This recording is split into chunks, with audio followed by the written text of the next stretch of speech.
कई बार क्या होता है कि हमारे पास में कोई सेंटेंस टेंस फॉर्म का मतलब वो फॉर्म का भी हो सकता है। चलिए हम पहले एक सेंटेंस लेते हैं सिंपल प्रेजेंट टेंस का, जिसमें हमारा यस या यस यूज़ किया जाता है, right. He eats an apple, he eats an apple. Suppose you have this kind of sentence, इसे हम V5 बोलते हैं या सिंपल प्रेजेंट कहा जा सकता है क्योंकि यस यस यूज़ हुआ है, राइट। अगर इस टाइप का कोई सेंटेंस हुआ है तो आपको बेसिकली हमेशा याद रखिए यस या यस यूज़ हुआ है तो आप सीधे अपना सेंटेंस स्टार्ट करिए डजंट के साथ में। Doesn't, you have given yes to does, so you have now he and eat.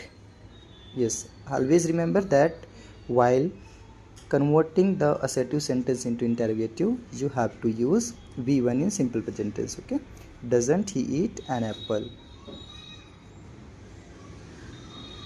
Got it? Another sentence we are going to take of simple past tense, he ate an apple.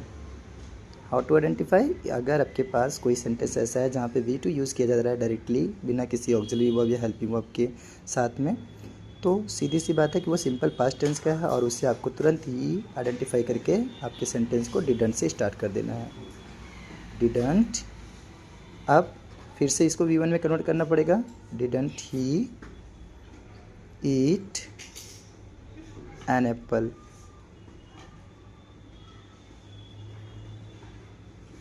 Question mark. ये खास करके जब भी हमारे sentence positive होते हैं तो issues होते हैं, क्योंकि पॉजिटिव सेंटेंस में हिडन होता है, डिड नॉट हमें आइडेंटिफाई करने में या डज नॉट हमें आइडेंटिफाई करने में इश्यू होता है। सेम वे में अगर हमारा कोई सिंपल प्रेजेंट टेंस का है जो कि प्लूरल सब्जेक्ट का है, जैसे they play a cricket match, right. अब यहाँ पे आपने देखा है कि यहाँ पे V1 यूज़ किया गया है और V1 आता हमेशा किस में है? ये जो V1 है ये आता है सिंपल प्रेजेंट में, राइट।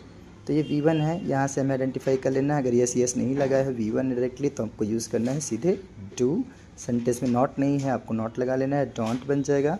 डोंट दे, फिर से V1 तो V1 ही रहेगा, don't they play a cricket match, sorry, right, don't they play a cricket match.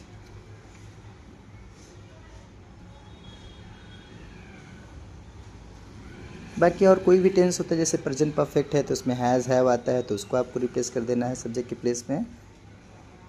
I have present perfect का आई और यू वी दे के साथ में हैव लगता है तो आई हैव प्लेड फुटबॉल।